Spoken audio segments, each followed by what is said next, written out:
अतीत के झरोखे से आदिवासियों का गौरवशाली इतिहास दिखाई देता है। इन्होंने देशी विदेशी आक्रांताओं से अपने अस्तित्व बचाने हेतु लंबा संघर्ष किया, लेकिन हार नहीं मानी। देशी राजाओं, महाराजाओं, नवाबों और बादशाहों ने जब अंग्रेजों के सामने घुटने टेक दिए थे, तब आदिवासी ही ऐसे लोग थे जिन्होंने इनसे कड़ा मुकाबला किया।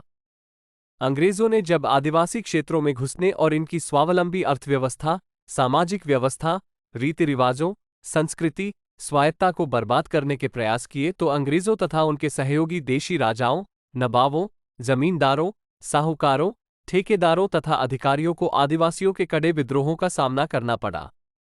इन्होंने अपने तीर कमानों और परंपरागत गुर्ला युद्ध कौशल से शक्तिशाली अंग्रेजी सेना एवं देशी दुश्मनों का अदम्य साहस से सामना किया।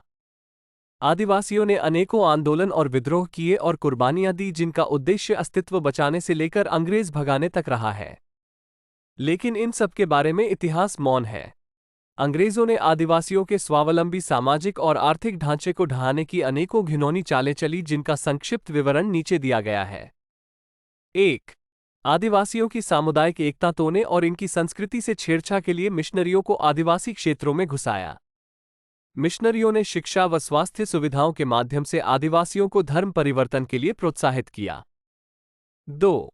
भूराजस्व इकट्ठा करने के उद्देश्य से आदिवासी विरोधी कानून बनाकर शोषक गैरादिवासी जमींदारों और साहूकारों को आदिवासी क्षेत्रों में बसाया, जिन्होंने इनकी उपजाऊ भूमियों पर कब्जा किया।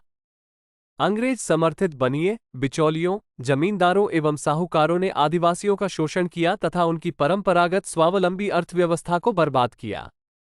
3. रेल, सड़क और संचार के लिए आदिवासियों की पुश्तैनी जमीनों को बिना मुआवजे अधिग्रहण करके आजीविका संसाधनों से वंचित किया गया। 4. आदिवासी विरोधी वन नीति बनाकर वन आधारित परंपरागत आदिवासी अर्थव्यवस्था को बर्बाद किया। वनों को अधिग्रहण करके आदिवासियों को पुश्तैनी जमीन और वन अधिकारों से वंचित किया। आदिवासी वन मालिकों को वन विभाग के मातहत करके इनकी जिंदगी को नरक बना दिया। 5. 1857 क्रांति में अंग्रेजों का साथ न देने वाली जनजातियों को क्रिमिनल ट्राइब्स एक्ट 1871 और 1924 जैसे कानूनों द्वारा अपराधी जनजाति घोषित करके देशी राजाओं और अंग्रेज शासकों ने इनको बुरी तरह प्रताड़ित और परेशान किया। हमें गांधी, नेहरू, पटेल, बोस, भगत सिंह के स्वतंत्रता आंदोलनों और बलिदानों के बारे में पाया और बताया जाता है, लेकिन अपने वतन के लिए यातनाएं सहकर शहीद हुए हजारों गुमनाम आदिवासियों को ब्राह्मणवादी इतिहासकारों ने भुला दिया है। तिलका मांझी, सिद्धू, कानू मुर्मू, बिरसा मुंडा जैसे आदिवासी स्वतंत्रता सेनानियों ने अंग्रेजों की नाक में दम कर दिया था, लेकिन आदिवासी क्रांतिकारियों को वो सम्मान नहीं मिला जिसके वे हकदार हैं। 18वीं, 19वीं और 20वीं सदी में आदिवासियों ने देश की स्वतंत्रता और अपने अस्तित्व की रक्षा के लिए अत्याचार सहते हुए लंबा संघर्ष किया। आदिवासियों ने जब अंग्रेजों से हार नहीं मानकर उन्हें अपने क्षेत्रों में नहीं घुसने दिया, तो ब्रिटिश सरकार ने आदिवासी स्वायत्ता को मान्यता देते हुए शेड्यूल्ड डिस्ट्रिक्ट एक्ट 1874, छोटा नागपुर टेनेंसी एक्ट 1908 जैसे कई विशेष कानून बनाए। इसके बाद अंग्रेजों ने मजबूर होकर गवर्नमेंट ऑफ इंडिया एक्ट 1935 के तहत जनजातियों को शेड्यूल्ड ट्राइब्स ऑर्डर 1935 में सूचीबद्ध करके आदिवासी बहुल क्षेत्रों में धारा 91 और 92 में इनको विशेष प्रशासनिक व्यवस्था लागू की थी। बिहार, ओडिशा, मध्य प्रदेश, आंध्र प्रदेश, राजस्थान, पूर्वोत्तर राज्यों में स्वतंत्रता संग्राम से जुड़े 100 से अधिक आदिवासी आंदोलन और विद्रोह हुए, जो इनके मातृभूमि प्रेम और शौर्यपूर्ण इतिहास को दर्शाते हैं। ये आंदोलन कांग्रेस तथा गांधी के आंदोलनों से कम नहीं थे। कुछ प्रमुख आदिवासी विद्रोहों और आंदोलनों के बारे में संक्षिप्त विवरण निम्नलिखित है। तिलका मांझी विद्रोह 11 फरवरी 1750 में बिहार के सुल्तानगंज के निकट तिलकपुर गांव के पहाड़िया समुदाय में जन्मे तिलका मांझी उर्फ जबरा पहाड़िया वास्तव में ब्रिटिश हुकूमत के खिलाफ विद्रोह करने वाले भारत के प्रथम स्वतंत्रता सेनानी थे। जब मांझी ने देखा कि जमींदार और अंग्रेजी शासक आदिवासी जमीनों पर कब्जा करके उन पर अत्याचार करते थे, तो इसके विरुद्ध वे आवाज उठाने लगे। 1770 में जब भीषण अकाल पड़ा, तो तिलका ने अंग्रेजी खजाना और जमींदारों के गोदामों से अनाज लूटकर आम गरीब लोगों में बांट दिया। इससे आदिवासी और गरीब लोग उनसे जुड़ते गए। इसी से शुरू हुआ उनका संथाल हुल यानी आदिवासी विद्रोह। जंगल के बेटे इस क्रांतिकारी तिलका मांझी ने 1771 से 1784 तक अंग्रेजी शासन, स्थानीय महाजनों, जमींदारों और राजाओं से लंबा संघर्ष किया था। तिलका मांझी के नेतृत्व में आदिवासी लड़ाकों ने राजमहल की पहाड़ियों में जमीन, लगान एवं परंपरागत अधिकारों के लिए अंग्रेजी हुकूमत से लोहा लिया था। उन्होंने पहाड़ियों से छापामार युद्ध किया था। 1778 में पहाड़िया सरदारों से मिलकर रामगढ़ कैंप से अंग्रेजों को खदे दिया। बाद में अंग्रेजों ने मांझी के गुरिल्ला लड़ाकों पर जबरदस्त हमला किया, जिसमें कई लड़ाके मारे गए। 13 जनवरी 1784 में भागलपुर के अंग्रेज जिला कलेक्टर अगस्ट क्लीवलैंड को अपने जहरीले तीर से निशाना बनाकर तिलका ने मार गिराया। इससे पूरी ब्रिटिश सरकार को बड़ा सदमा लगा। अंग्रेजी सेना एडी चोटी का जोर लगाकर भी उनको नहीं पकड़ पाई, लेकिन उनके समुदाय के एक गद्दार की सूचना पर उनको पहाड़ से पकड़ लिया। कहा जाता है कि तिलका को घोड़ों से घसीटकर भागलपुर लाया गया। यातनाओं के बावजूद वे न कभी झुके और न ही डरे। 13 जनवरी 1785 को उन्हें भागलपुर में एक बरगद के पेड़ से लटकाकर फांसी दे दी गई। ये स्थान आज भागलपुर में तिलका मांझी चौक के नाम से जाना जाता है। उनकी याद में तिलका मांझी विश्वविद्यालय भागलपुर 12 जुलाई 1960 में स्थापित की गई है। तिलका के बाद भी आज़ादी की लड़ाई में अनगिनत शहीद हुए, पर इन सबकी गिनती जबरा पहाड़िया उर्फ तिलका मांझी से ही शुरू होती है।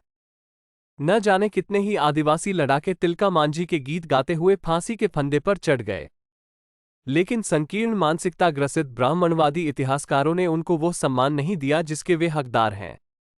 कोल विद्रोह। बिहार में कोल विद्रोह के नायक सिंदराय और विंदराय मानकी थे।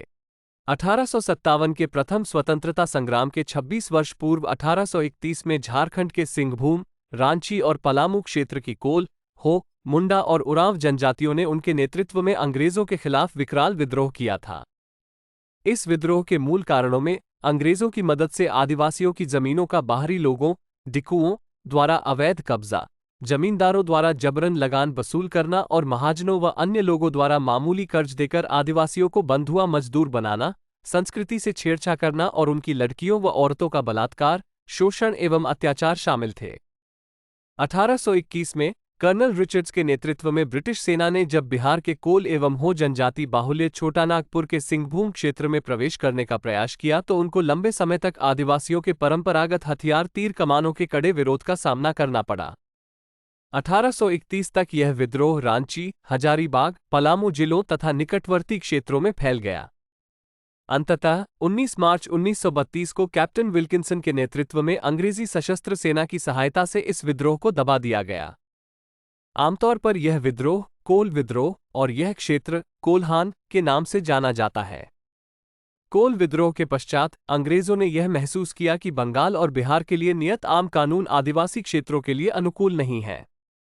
अतः बंगाल विनियमन 1833 बनाया गया, जिसके परिणामस्वरूप संपूर्ण छोटानागपुर क्षेत्र को आम कानूनों से मुक्त करके इसके प्रशासन को गवर्नर जनरल के एजेंट कप्तान टी विल्किंसन के सुपुर्द कर दिया गया।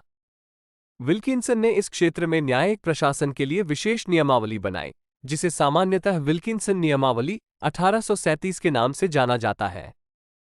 इसके तहत स्थानीय प्रशासन को मानकी और मुंडा पारंपरिक आदिवासी ग्राम मुखियाओं को सौंप दिया गया। यह नियमावली आदिवासियों के अधिकारों, प्रशासनिक और न्याय व्यवस्थाओं पर प्रकाश डालती है। आजादी के बाद भी कोल्हान क्षेत्र में यह नियमावली वैध मानी जाती है। यहां सिविल दंड संहिता, जमीन की बिक्री और लगान के लिए सामान्य कानून अभी भी लागू नहीं होते हैं। संथाल विद्रोह। आदिवासी विरोधी ब्रिटिश कानूनों के चलते आदिवासियों की जमीन हड़पने वाले जमींदारों और साहूकारों सहित बाहरी लोगों की आदिवासी संथाल परगना क्षेत्र में बाढ़ आ गई। डीकू कहलाने वाले गैरादिवासी नवागंतुकों ने जब इन क्षेत्रों में प्रवेश किया तो अपने साथ मुद्रा अर्थव्यवस्था लाए थे। इस मुद्रा अर्थव्यवस्था ने धीरे धीरे आदिवासियों में प्रचलित वस्तु विनिमय प्रणाली का स्थान ले लिया। सीधे साधे आदिवासी कपटी साहूकारों के जाल को समझ नहीं पाए तथा ऋणग्रस्तता के जाल में बुरी तरह फंस गए। साहूकारों की नई मुद्रा अर्थव्यवस्था ने आत्मनिर्भर आदिवासी अर्थव्यवस्था को अस्त व्यस्त करके बर्बाद कर दिया। जमींदारों, साहूकारों, पुलिस, राजस्व एवं न्यायालय अधिकारियों ने निरक्षर, ईमानदार आदिवासियों का शारीरिक तथा आर्थिक शोषण करके इनकी जिंदगी को नर्क बना दिया था। जब आदिवासी शोषण, अत्याचार और उनकी महिलाओं से दुराचार चरम सीमा पर पहुंच गए तो भगनहाड़ी ही गांव के सियाओं, कानू, चांद, भैरो नामक 4 भूमिहीन संथाल भाइयों और उनकी फूलो और झानो नामक 2 बहनों ने स्थानीय आदिवासियों को एकजुट करके 13 जून से 17 अगस्त 1855 में अत्याचारी ब्रिटिश अधिकारियों तथा उनके सहयोगी धूर्त साहूकारों, जमींदारों, पुलिस, राजस्व तथा न्याय अधिकारियों को खुली चुनौती देकर उनकी मौत का नारा दिया था। स्वाभाविक रूप से ये तीर कमानधारी संथालों का सशस्त्र संघर्ष उन लोगों के विरुद्ध था जिन्होंने उनकी जमीन छीनी, शोषण और अमानवीय अत्याचारों से परेशान किया। ये संथाल विद्रोह भगनहाडीही से प्रारंभ होकर भागलपुर, बीरभूम, हजारीबाग और मानभूम के क्षेत्रों में फैल गया। अंग्रेज मेजर F.W. बरो के नेतृत्व में हिल रेंजर्स की सैनिक टुकड़ी को संथाल विद्रोह को दबाने के लिए भेजा गया, जो 10 जुलाई 1855 को पीरपेंट के पास प्यालापुर में हार गई। तत्पश्चात अंग्रेजों ने एक विशाल सैन्य शक्ति को तैनात किया। संथालों ने पारंपरिक धनुष बाण और कुल्हाड़ियों से लड़ते हुए आधुनिकतम युद्ध अस्त्रों से लैस अंग्रेजों की सैन्य टुकड़ियों के दांत खट्टे करके अदम्य शौर्य का परिचय दिया। इसमें 20,000 से ज्यादा आदिवासी शहीद हुए। संथाल विद्रोह को अंग्रेजों ने विशाल सैन्य बल प्रयोग करके दबा दिया। 1855 के संथाल विद्रोह ने जमींदारों, साहूकारों, न्याय अधिकारियों, पुलिस और अन्य सरकारी कर्मचारियों द्वारा संथाल शोषण और इससे निपटने में प्रशासन की असमर्थता ने अंग्रेजों की आंखें खोल दी। ब्रिटिश शासन आदिवासियों के प्रति अपनी नीति में सुधार करने तथा जनजातीय क्षेत्रों को अपने प्रभावी नियंत्रण में लाने के लिए प्रभावी कदम उठाने को मजबूर हो गया। संथाल विद्रोह के बाद विनियम 1855 को लागू किया गया, जिसके द्वारा संथाल बाहुल्य, दमीन ए कोह क्षेत्र और अन्य आसपास के जिलों को आम कानूनों से मुक्त कर दिया गया।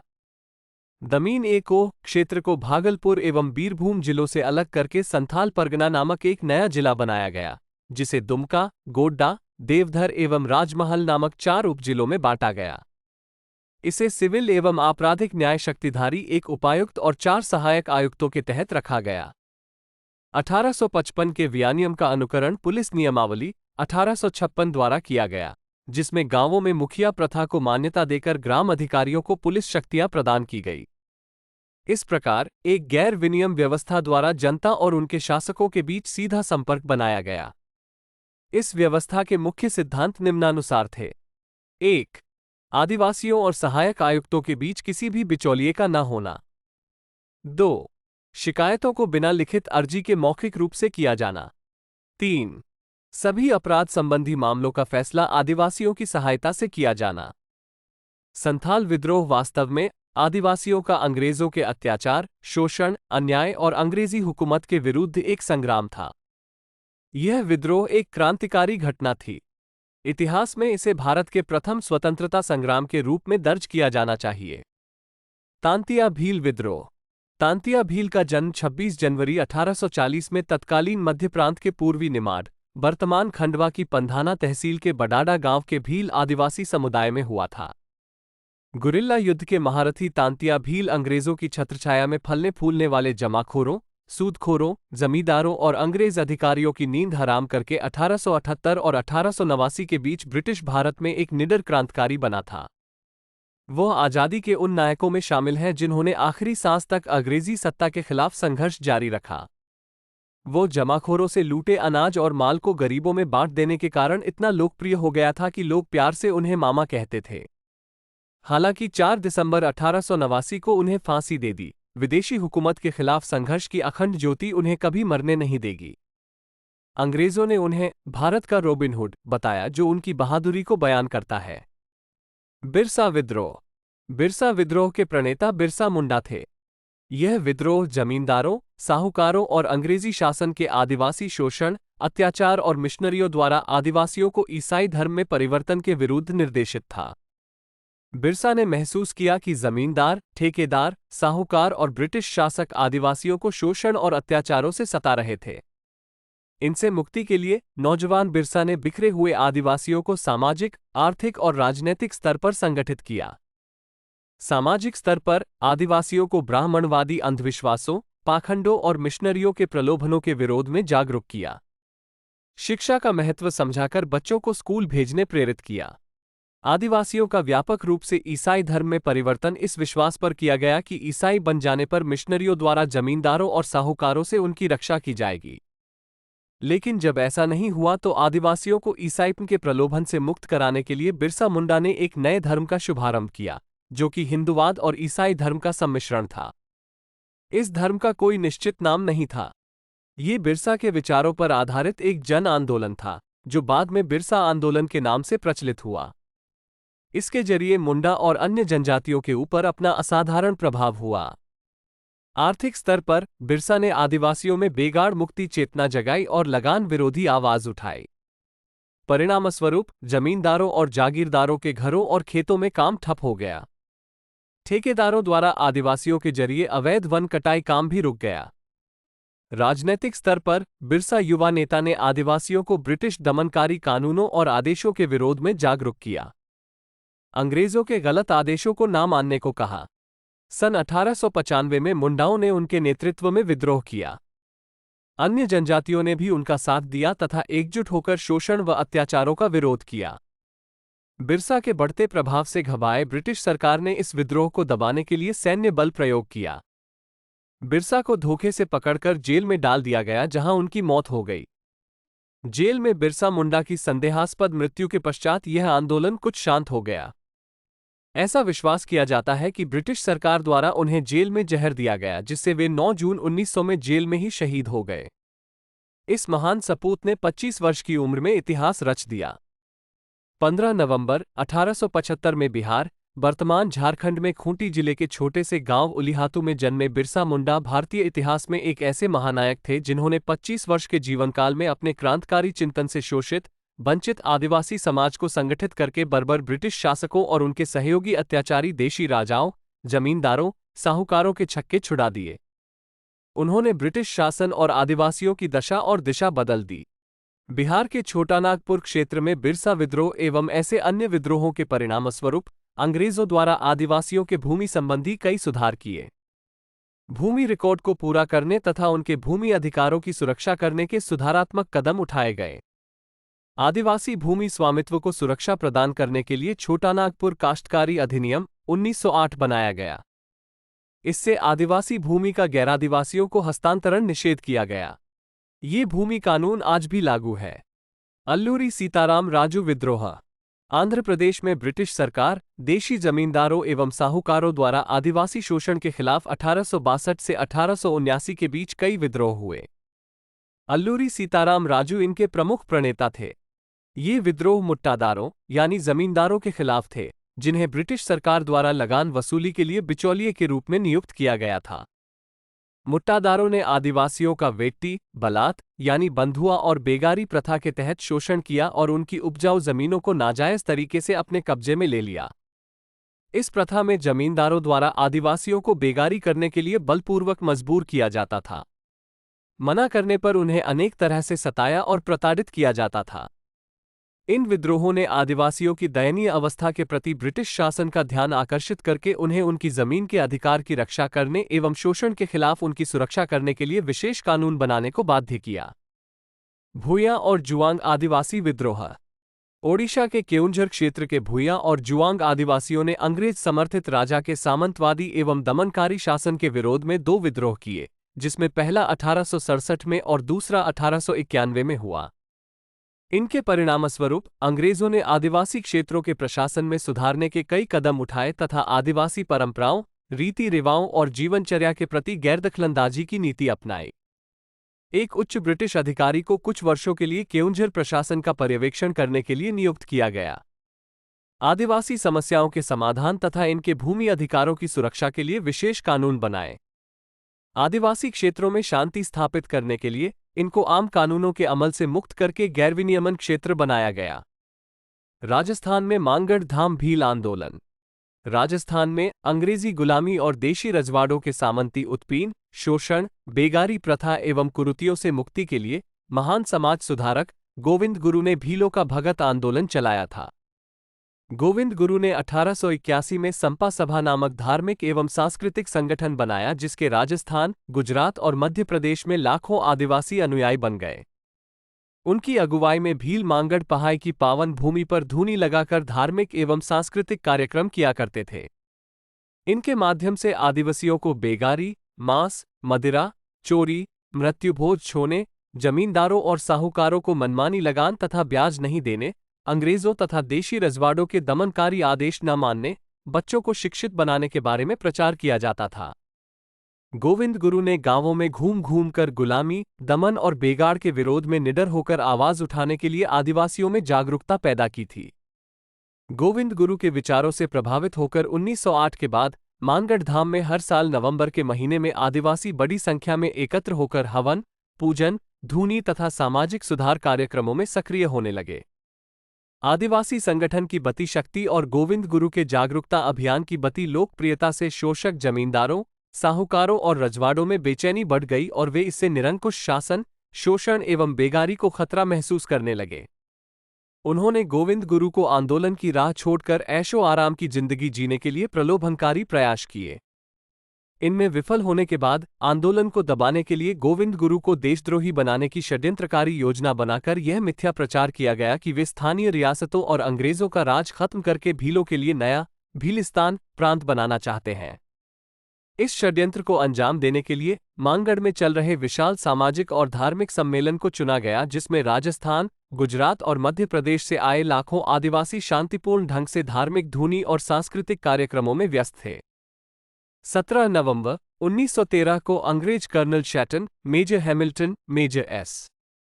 बेली और कैप्टन ईस्टाल की फौजी अफसरों की अगुवाई में 7 अंग्रेजी बटालियनों, मेवाड़, भील, कोर और रजवाड़ों की बहुत बड़ी सेना ने मिलकर मानगढ़ पहाड़ी को चारों तरफ से घेर लिया। शांतिपूर्ण धूनी पूजा में व्यस्त निहत्थे श्रद्धालु आदिवासियों पर अंधाधुंध गोलीबारी की गई। हजारों बुएं, जवान, महिला और बच्चों की जानें गई और हजारों घायल हुए। गोली की बौछार तब बंद हुई जब एक अंग्रेज ने देखा कि एक बच्चा मृत मां का स्तनपान कर रहा था। इस दर्दनाक नरसंहार में सरकारी आंकड़े 1507 आदिवासी शहीद बताते हैं, जबकि स्थानीय सूत्रानुसार 2000 से भी ज्यादा मासूमों का जघन्य कत्लेआम हुआ। मानगढ़ नरसंहार वास्तव में इतिहास में दफन आजादी की बेमिसाल बड़ी कुर्बानी है। यह निर्मम नरसंहार पंजाब के अमृतसर में 13 अप्रैल 1919 को हुए जलियांवाला बाग नरसंहार से भी भयानक था, जिसमें अंग्रेज जनरल डायर के आदेश पर करीब 500 निहत्थे लोगों को गोलियों से भून दिया था। मानगढ़ नरसंहार को संकीर्ण मानसिकता ग्रसित मनुवादी इतिहासकारों ने लंबे समय तक दरकिनार करने का अक्षम्य अपराध किया है। मानगढ़ धाम राजस्थान में बांसवाड़ा शहर से 45 किलोमीटर दूरी पर माही, सोम और जाखम नदियों से घिरे करीब 1000 फुट ऊंचे पठारी टापू पर स्थित प्राकृतिक सौंदर्य और आदिवासी आस्था का अद्भुत संगम है।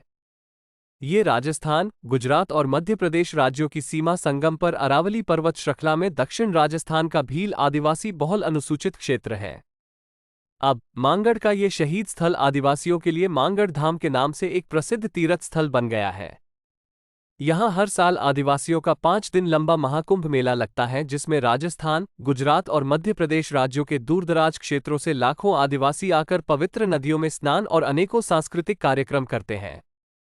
मानगढ़ क्रांति के महानायक गोविंद गुरु का जन्म 20 दिसंबर 1858 में राजस्थान के डूंगरपुर जिले में बंसिया गांव के एक साधारण बंजारा परिवार में हुआ था। इनका बचपन का नाम गोविंद था, लेकिन मांस मदिरा से दूर रहकर सात्विक जीवन जीने, पूजा पाठ करने, सामाजिक कुरीतियों का विरोध करने और सामाजिक सुधारों में रुचि के कारण लोग सम्मान से उन्हें गोविंद गुरु कहने लगे। आदिवासी क्षेत्रों का भ्रमण करने पर गोविंद गुरु ये जानकर दुखी हुए कि भोले भाले भील और दूसरे आदिवासी स्थानीय राजा, रजवाड़ों और साहूकारों की बेगारी प्रथा, अत्याचार और शोषण से बहुत परेशान थे। कुछ रजवाड़े तो अपनी कमाई के लिए आदिवासियों को मदरापान, चोरी, ठगी, लूटपाट करने को प्रेरित करते थे। इन बुराइयों ने आदिवासियों की स्वावलंबी सामाजिक और आर्थिक व्यवस्था को बर्बाद करके उनको गुलामी के दर्दनाक नरक में ढकेल दिया था। सामंती प्रताड़नाओं से पीड़ित कुछ आदिवासियों को धर्म परिवर्तन के लिए विवश होना पड़ा था। अत्याचार की हद पार करते हुए अंग्रेजों ने गोविंद गुरु और उनके खास अनुयायियों को गिरफ्तार कर लिया और फांसी की सजा सुना दी। इस सजा से उपजे जनाक्रोश और गुरु की लोकप्रियता से घबराकर शातिर अंग्रेजों ने अपील में उनकी सजा को 10 साल कर दिया और दूसरे साथियों को काले पानी की सजा में अंडमान निकोबार भेज दिया। बाद में बढ़ते जनाक्रोश को देखते हुए गोविंद गुरु को 1919 में रिहा तो कर दिया, लेकिन राजस्थान में घुसने से प्रतिबंधित कर दिया गया। जेल से रिहा होने के बाद वे गुजरात में रहकर सामाजिक सुधार में लग गए। 20 अक्टूबर 1931 को लिमडी के पास कंबई गांव में इस महान संत क्रांतिकारी का देहांत हो गया। यहां उनकी समाधि पर हर साल बड़ी संख्या में लोग श्रद्धांजलि देते हैं। बर्बर नरसंहार में शहीद आदिवासियों की याद में राजस्थान सरकार ने मानगढ़ पहाड़ी पर 1999 में एक स्मारक बना दिया है, जहां हर साल सियासती रस्म अदा की जाती है। पड़ोसी गुजरात और मध्य प्रदेश के मंत्री और मुख्यमंत्री भी सियासत करते नजर आते हैं। लेकिन इस आदिवासी नरसंहार को भारत के स्वतंत्रता संग्राम इतिहास में कोई स्थान नहीं मिला है।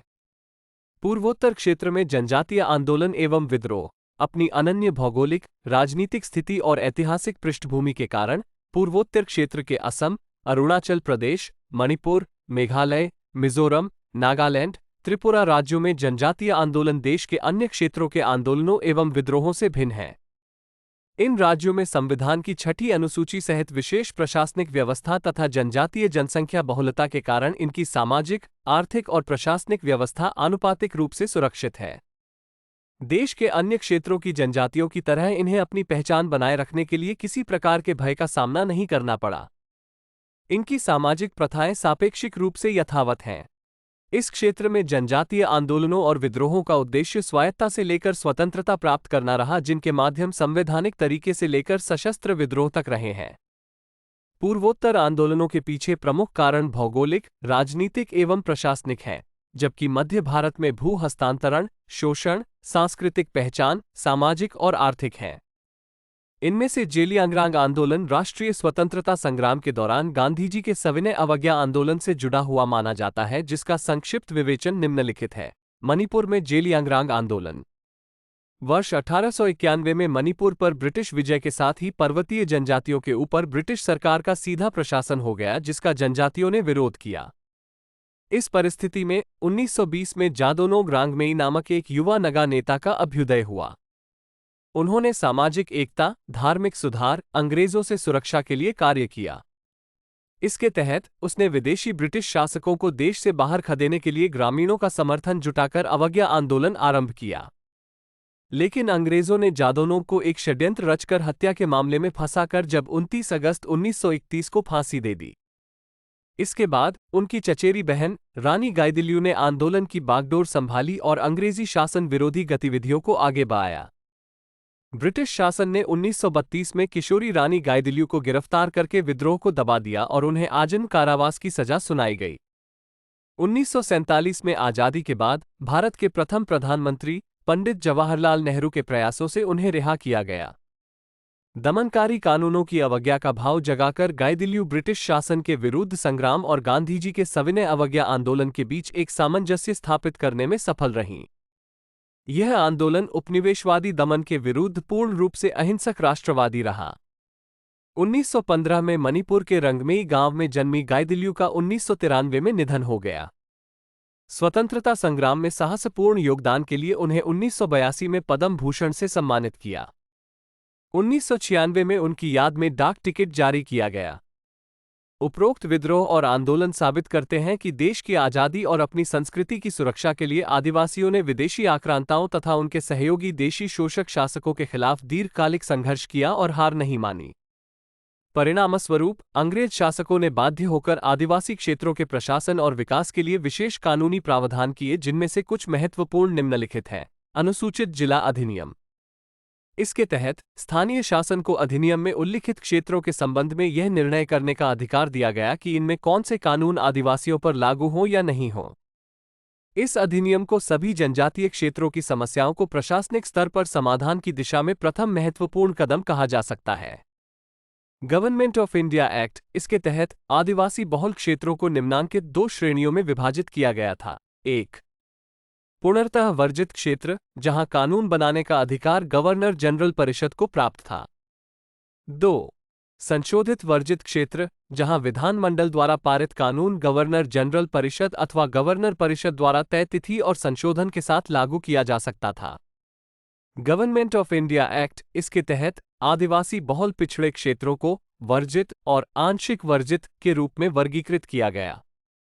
देश में पहली बार जनजातियों को शेड्यूल्ड ट्राइब्स ऑर्डर 1935 के तहत सूचीबद्ध करके धारा 91 में इनके लिए विशेष प्रशासनिक व्यवस्था की गई। Independence of India act 1947। इस एक्ट के तहत 15 अगस्त 1947 में अंग्रेजों ने भारत को गुलामी से आज़ाद किया।